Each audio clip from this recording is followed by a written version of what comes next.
మన ప్రభుత్వమే కదా, మనం ఏం చేసినా సాగుతుందనే ధీమాలో ఉన్న తంబళ్లపల్లె టీడీపీ ఇన్ఛార్జ్ దాసరిపల్లి జయేంద్ర రెడ్డికి, అలాగే మరో నాయకుడు కట్టా సురేంద్ర నాయుడుకు చంద్రబాబు నాయుడు షాక్ ఇస్తూ సస్పెండ్ లెటర్లు పంపించారు.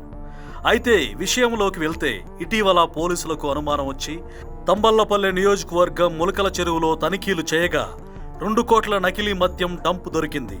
ఇందులో టీడీపీ నాయకులిద్దరు ఉండడంతో వారు మేనేజ్ చేసుకోవడానికి చంద్రబాబు దగ్గరికి రాగా వారిని బయట నుంచి బయటే పంపించేయడంతో పాటు పార్టీ నుంచి కూడా బయటకు పంపేశారు.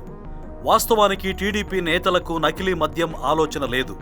జగన్ 5 ఏళ్లలో విచ్చలవిడిగా నకిలీ మద్యం తయారు చేసి కోట్లు గడించడానికి అలవాటు పడిన వారు ఈ టీడీపీ నేతలను మచ్చిక చేసుకుని డబ్బు ఆశ చూపించారు. వైసీపీ కీలక నేత ఒకరు తెనాలికి చెందిన తన బంధువు శ్రీనివాసరావు ద్వారా ఈ కథ నడిపించారు. శ్రీనివాసరావుతో పాటు విజయవాడకు చెందిన మద్యం వ్యాపారి అద్దేపల్లి జనార్దన్ రావు ద్వారా ములకల చెరువులో కల్తీ మద్యం తయారు చేయించి వైన్ షాపులకు, బెల్ట్ షాపులకు పంపించి భారీగా ఆర్జిస్తున్నారు. పోలీసులకు అనుమానం వచ్చి రహస్యంగా దర్యాప్తు చేయడంతో ఈ విషయం బయటపడింది. టీడీపీ నేతలుండడంతో చంద్రబాబు వారిని వెంటనే బయటకు పంపగా జనార్దన్ రావు విదేశాల్లో ఉన్నారు. శ్రీనివాసరావుతో పాటు మరో 3 పరారీలో ఉన్నారు. ఇప్పటి వరకు ఈ కేసులో 10 మందిని అరెస్టు చేశారు. శ్రీనివాసరావు దొరకడంతో పాటు జనార్దన్ రావు విదేశాల నుంచి వస్తే ఆ వైసీపీ కీలక నేత ఎవరనే విషయం బయటకు వస్తుంది.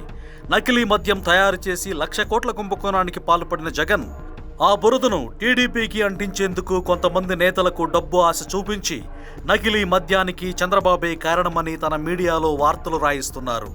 సింపుల్గా చెప్పాలంటే, తాను జైల్లో ఉన్నాను కాబట్టి చంద్రబాబు కూడా జైల్లో ఉండాలని ఆధారాలు లేని కేసులో అరెస్టు చేసి జైలుకు పంపించినట్లుగా.